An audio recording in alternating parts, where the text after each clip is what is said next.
அனைவருக்கும் வணக்கம். Welcome to cooks and talks. இன்றைக்கி நம்ம குக்ஸ் அண்ட் டாக்ஸில் பொங்கல் ஸ்பெஷலாக நல்லா சுவையான சக்கரை பொங்கல் எப்படி செய்யலாம் தான் பார்க்க போகிறோம். ஃபஸ்ட்டு நான் எல்லோருக்கும் பொங்கல் விஷஸ் சொல்லிக்கிறேன். எல்லோரும் இந்த பொங்கல் திருநாளை நல்லா சந்தோஷமாக கொண்டாடுங்க. அனைவருக்கும் இனிய பொங்கல் திருநாள் நல்வாழ்த்துக்கள். இப்போ நம்ம பொங்கல் எப்படி செய்யலான்னு பார்க்கலாம். ஃபஸ்ட்டு நம்ம பொங்கல் செய்கிறதுக்கு தேவையான அரிசியும் பருப்பையும் ஊற வச்சுக்கலாம். அதுக்காக ஒரு பவுலில் 1 கப் அளவுக்கு பச்சரிசி சேர்த்துக்கிறேன். நீங்கள் எந்த கப்பில் அரிசி அளந்து எடுக்கிறீங்களோ அந்த கப்லேயே பொங்கல் செய்கிறதுக்கு தேவையான மற்ற பொருள்கள்லாம் அளந்து எடுத்துக்கோங்க. அடுத்து நம்ம சிறுபருப்பை வறுத்து எடுத்துக்கலாம். இப்போ ஒரு பேனில் 1/2 கப் அளவுக்கு சிறுபருப்பு சேர்த்துக்கிறேன். சேர்த்துட்டு ஸ்டவ்வை லோ ஃப்ளேமில் மாற்றி வச்சுக்கிட்டு இதை வறுத்து எடுத்துக்கலாம். இதோட கலர் ரொம்ப சேஞ்ச் ஆகக்கூடாது. லைட்டாக கலர் சேஞ்ச் ஆக ஆரம்பிக்கும். அதே மாதிரி நல்ல ஒரு வாசனை வரும். அது வரைக்கும் வறுத்து எடுத்துக்கோங்க. இப்போ இந்த மாதிரி சிறுபருப்பை வறுத்ததுக்கப்புறமா ஸ்டவ் ஆஃப் பண்ணிக்கிட்டு இதை நம்ம அரிசியோடையே சேர்த்துக்கலாம். சேர்த்துட்டு இந்த அரிசியும் பருப்பையும் ஒரு 2 தடவை நல்லா வாஷ் பண்ணிவிட்டு எடுத்துக்கலாம். இந்த மாதிரி இதை கழுவி எடுத்ததுக்கப்புறமா இதில் தண்ணி ஊற்றி இதை ஊற வச்சுக்கலாம். இதை ஒரு 1/2 மணி நேரம் போல் ஊற வச்சுக்கோங்க. இப்போ பார்த்தீங்கன்னா நான் இதை ஒரு 1/2 மணி நேரம் போல் ஊற வச்சுருக்கேன். அரிசியும் பருப்பும் நல்லா ஊறி இருக்குது. இப்போ நம்ம பொங்கல் செய்ய ஆரம்பிக்கலாம். இப்போ நம்ம பொங்கல் செய்ய போகிற பாத்திரத்தில் 1/2 கப் அளவுக்கு காய்ச்சாத பால் சேர்த்துக்கிறேன். இது கூடவே நம்ம அரிசி ஊற வச்ச தண்ணியும் சேர்த்துக்கலாம். எனக்கு பார்த்திங்கன்னா ஒரு 2 கப் அளவுக்கு அரிசி ஊற வச்ச தண்ணி இருக்குது, அதை சேர்த்துக்கிறேன். சேர்த்துட்டு 4 கப் அளவுக்கு தண்ணி சேர்த்துக்கிறேன். மொத்தமாக நான் 6 கப் அளவுக்கு தண்ணி சேர்த்துருக்கேன். நம்ம பொங்கல் செய்கிறதுக்கு சேர்க்க போகிற அரிசியும் பருப்பும் நல்லா குழஞ்சி வேகணும். அதனால் தண்ணி கொஞ்சம் அதிகமாக சேர்த்துட்டாலும் பரவாயில்ல, கம்மியாக சேர்த்துறாதீங்க. தண்ணி சேர்த்ததும் இந்த பால் நல்லா பொங்கி வரட்டும்.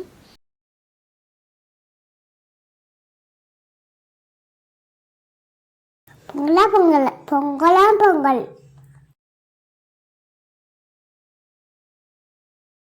இந்த மாதிரி பொங்கி வந்ததுக்கு அப்புறமா நம்ம ஊற வச்சு எடுத்து வச்சிருக்க அரிசியும் பருப்பையும் சேர்த்துக்கலாம்.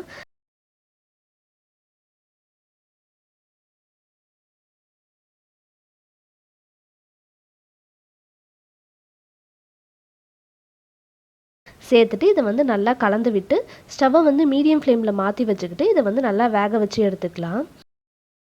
இது அடிப்பிடிச்சிடக்கூடாது. அதனால் அப்பப்போ ஒரு தடவை கலந்து விட்டுக்கோங்க. இப்போ இந்த அரிசியும் பருப்பும் நல்லா வேகிறதுக்குள்ளே நம்ம இந்த பொங்கல் செய்கிறதுக்கு தேவையான மற்ற பொருள்கள்லாம் ரெடி பண்ணி எடுத்துக்கலாம். இப்போ நம்ம தேவையான வெல்லத்தை பொடி பண்ணி கரைச்சி எடுத்துக்கலாம். வெல்லம் லைட் கலராக இல்லாமல் இந்த மாதிரி நல்லா டார்க் கலரில் இருக்க வெல்லமாக பார்த்து வாங்கிக்கோங்க. இந்த மாதிரி வெல்லம் சேர்க்கும் போது பார்த்திங்கன்னா பொங்கல் நல்லா கலராக இருக்கும். இப்போ இந்த வெல்லத்தை பொடி பண்ணி ஒரு 2 கப் அளவுக்கு வெல்லம் ஒரு பாத்திரத்தில் சேர்த்துக்கிறேன். சேர்த்துட்டு இதில் ஒரு 1/4 கப் அளவுக்கு மட்டும் தண்ணி சேர்த்து இதை நல்லா கரைச்சி எடுத்துக்கலாம். வெல்லம் நம்மளுக்கு பாகுபதெல்லாம் எதுவும் வர தேவையில்லை. இந்த மாதிரி நல்லா கரைஞ்சி வந்தாலே போதும். இப்போ பார்த்தீங்கன்னா இந்த மாதிரி வெல்லத்தை ஃபுல்லாக கரைச்சதுக்கப்புறமா இதை அப்படியே எடுத்து வச்சுக்கலாம். அடுத்து நம்ம பொங்கலில் சேர்க்க போகிற முந்திரி திராட்சை வறுத்து எடுத்துக்கலாம். அதுக்காக ஒரு தாளிப்பு கரண்டியில் 3 டேபிள் ஸ்பூன் அளவுக்கு நெய் சேர்த்துக்கிறேன். நெய் சூடானதும் கொஞ்சம் முந்திரி சேர்த்துக்கிறேன். முந்திரி ஓரளவுக்கு செவந்து வரும்போது கொஞ்சம் திராட்சை சேர்த்துக்கலாம். சேர்த்துட்டு இதை கலந்து விட்டுக்கலாம்.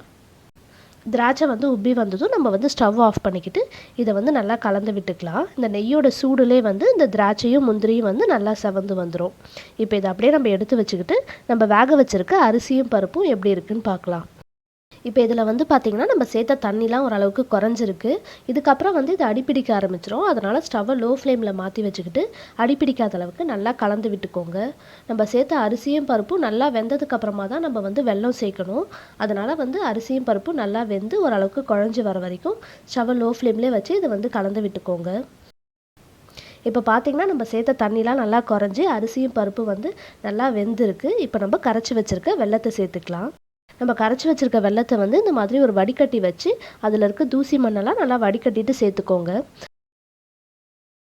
இப்போ வெல்லத்தை சேர்த்த உடனே பார்த்திங்கன்னா இது இந்த மாதிரி கொஞ்சம் தண்ணியான பதத்தில் இருக்கும். அதே மாதிரி நம்ம சேர்த்துருக்க அரிசி பருப்பு வெல்லம் எல்லாம் தனித்தனியாக இருக்கும்.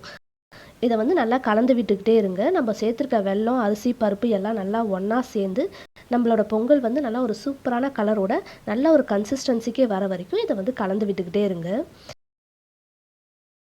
இப்போ இது கூடவே 2 ஏலக்காவை தட்டி சேர்த்துட்டு நான் நல்லா கலந்து விட்டுக்கிறேன். இப்போ பார்த்தீங்கன்னா நம்ம சேர்த்துருக்க வெல்லம் அரிசி பருப்பு எல்லாம் நல்லா ஒன்றா சேர்ந்து நம்மளோட பொங்கல் சூப்பராக ரெடியாகிருக்கு.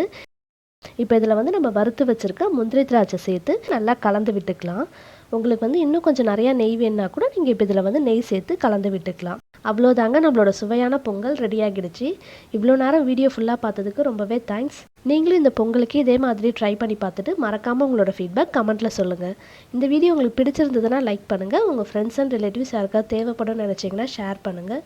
Cooks and talk channel subscribe பண்ணுங்கள். ஃபர்தராக போடுற வீடியோஸ்லாம் நோட்டிஃபிகேஷன் வரதுக்காக பக்கத்துலேயே இருக்க பெல் ஐக்கானும் கிளிக் பண்ணுங்கள். தேங்க்யூ ஃபார் வாட்சிங்.